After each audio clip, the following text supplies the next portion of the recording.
শাকের ঝাল করব। আমি শাকগুলোকে এইভাবে বেছে নিচ্ছি, ভালো করে কেটে নেব। এখানে আলু কেটে নিয়েছি, পেঁয়াজ আর রসুন।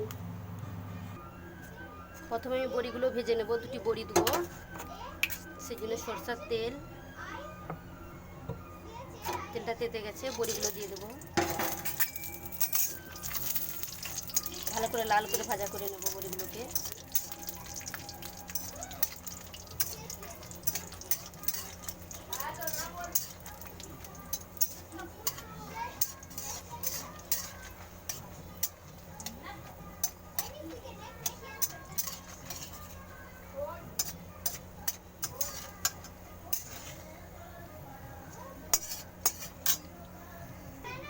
বড়িগুলো আমার ভাজা হয়ে গেছে, আমি তুলে নেব একটু।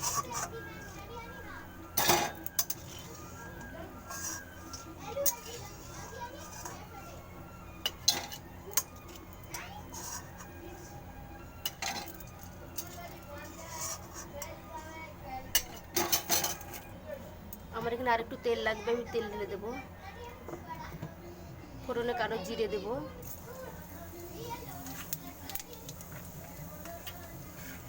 রসুনটা থেতো করে রেখেছিলাম, দিয়ে দেবো। রসুনটা খুব ভাজা করবে নি, পেঁয়াজগুলো দিয়ে দেবো।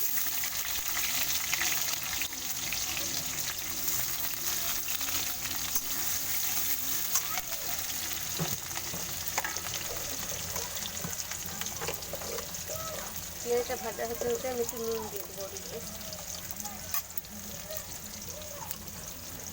আর হলুদ দেবো।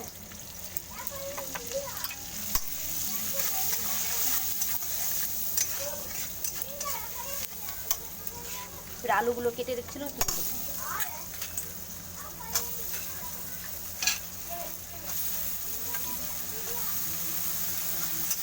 আলুগুলোকে একটু ভালো করে লাল লাল করে ভেজে নেব সময় ধরে। আলুগুলো লাল লাল করে ভাজা হয়ে গেছে, আমি এবারে শাকগুলো তুলে নেব।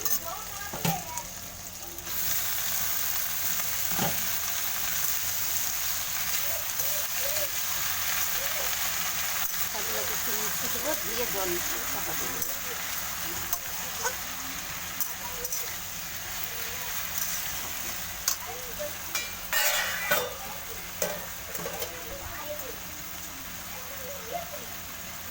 একটু জল দিয়ে দেবো।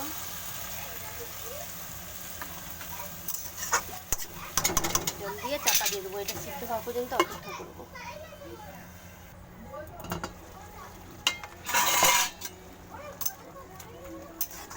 দেখুন আমার এখানে আলু আর শাকটা সিদ্ধ হয়ে গেছে, আমি এবার এটা নামিয়ে নেবো।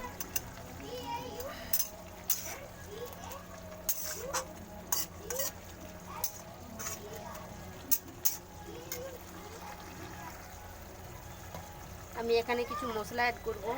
জিরে গুঁড়ো, লঙ্কার গুঁড়ো,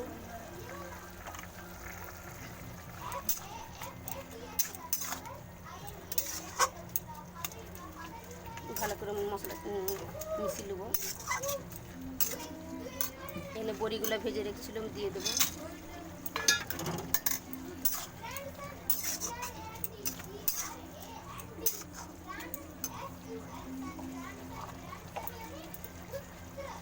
আমার এখানে আর কিছু লঙ্কা লাগবে, যে যেমন ঝাল খায় সে সেরকম গুঁড়ো লঙ্কা দিবে।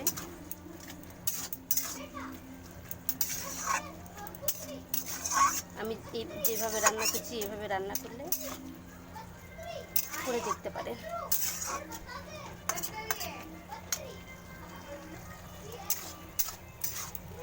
আমি এখানে আলু কিছু গেলে দেবো, তাহলে